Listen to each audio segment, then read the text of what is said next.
While South Africans prepare for the general elections on the 29th of May, voting has started for many others living abroad. Over 78,000 expatriates are registered to vote across 111 voting stations around the world. And we speak to Moitheri Khabele, who is in Shanghai in China, and Godesslove Mkhize, who is in the UK. Ladies, welcome. Good morning, good afternoon, good evening. Whatever time of day it is in your part of the world. All of the above. Thank you so much for joining us.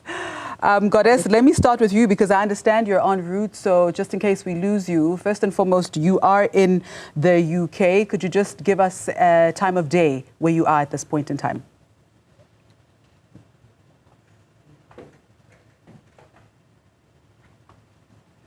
I think Goddess is struggling to hear me. Moitheri, I'll bring it over to you. You I can hear you. Can you hear me? Oh, yes, yes, yes. I can hear you loud and clear. What time is it?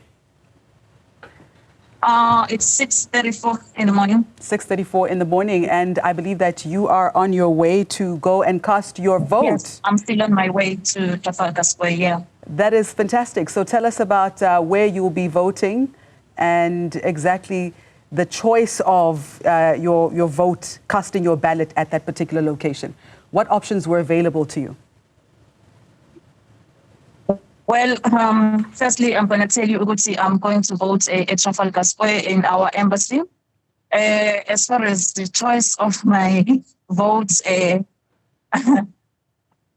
my vote is my secret. Oh, no, no, no. Oh, girl, no, no, no. I wasn't even asking you about your vote. Oh, Lord. Your vote is definitely your secret. I was asking about the options that were presented to you of your voting stations, where to go and vote this particular morning. Oh, all right. Okay. It was only Trafalgar Square. I see. Like when we registered online for voting. Yeah. It would just give us the embassy. And how far is that from your location? Talk to me about the convenience of being able to access that particular voting station. It's like traveling from Cape Town to Joburg, something like that. Because wow. I had to come closer to Luton so that I can be closer, but not as much as close, but just closer. That's why I'm still traveling even now. I see. If I may ask, what is your mode of transportation? Is that the train? Train and buses. I'm on a train right now. Oh, right I see. I'm on a train and it's faster. Ah, yeah. Of course. Yeah. All right. I thought just as much. So I'm going to just go to you, Moitheri. You are in Shanghai in China. Good morning. You voted. When did you vote? And what was that process like for you? So I voted early in the morning. So I got there, I think 10 past 7, early in the morning. And obviously there weren't a lot of people there because it was so early in the morning. So I had to make sure that I arrived there early because I had to be at work at like 8:30. I see. And I think it's approximately 1:30 or 2 o'clock in the afternoon in Shanghai right now. Am I correct?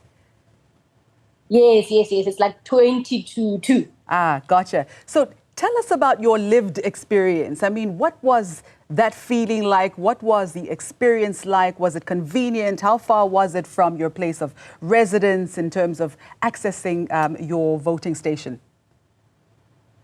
So obviously here in China, things are like convenient. So I had to use the subway from my place to the embassy as well. So it wasn't that far. So the travel time in the subway wasn't like a lot. I think it was 20 minutes in the subway. And then after that, it's like a 7-minute walk from the station to the embassy. All right. And paint a picture of the process for us. You know, just take us through everything that you've had to do from the time that you registered and particularly this particular day, the most important day, the day that you were casting your vote. Was it full? How many people on average did you see? And what was your general feeling in terms of excitement or anxiety, especially seeing that this has been cited to be probably the most significant election since the advent of democracy, quite frankly. Yes. So because like I said, I got there early, so there weren't like a lot of people. So I think there were 10 people in front of me, ahead of me. So yeah, there weren't like a lot of people, so the turnout was quite slow because it was so early in the morning. So obviously when you go inside to go cast your votes, obviously you can't take your phone with you. So I had to leave my bags behind in a little, cupboard with the key, locked it in, went inside, gave the lady my ID so that she can verify that it's me and my name is on the list. And then from there on, went to another lady, and then she just basically explained like what I need to do with the 2 envelopes. So, and like the information that I need to fill in on the envelope, did that, and then straight into my booth, those little boxes that wobble, and then, yeah, so then ticked right after that. And yeah, I'm not going to sit here and lie and be like, that tick was very revolutionary. No, no, no. No, I'm anxiously waiting for the results, and it is my first time as well. So I'm anxiously waiting for the results and what's to come thereafter. What is the cause of your anxiety, if I may ask? Because it's the first time I'm doing it, and I don't even know how the results are, going to be, like how and the changes that's to come thereafter. I don't know. Like, I'm hoping that the contribution that I made today is towards something positive. So literally, I'm just waiting to see exactly like what my vote, will do.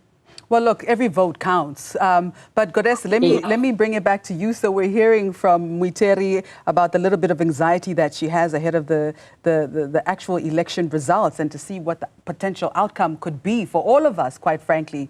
What are you hoping for?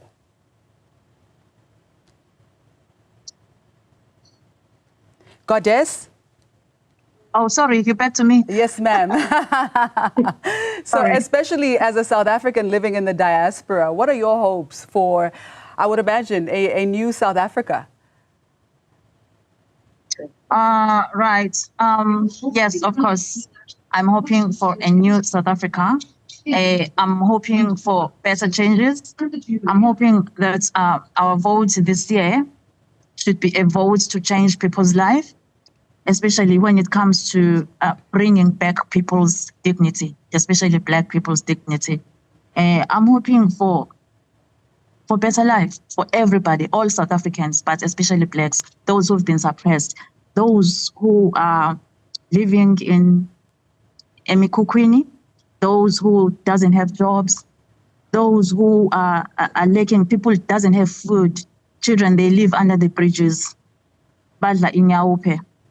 All sorts of things that are happening in Umzansi. I'm hoping for better change, and I'm hoping that everybody's going to come out and vote, because this year, especially this year, is very important that everybody votes. Those who have registered, they must go out in numbers and put their votes. It's not just for the organizations, if I may say, but it's for South African people. That's how I see it. But I'm hoping these elections for better changes.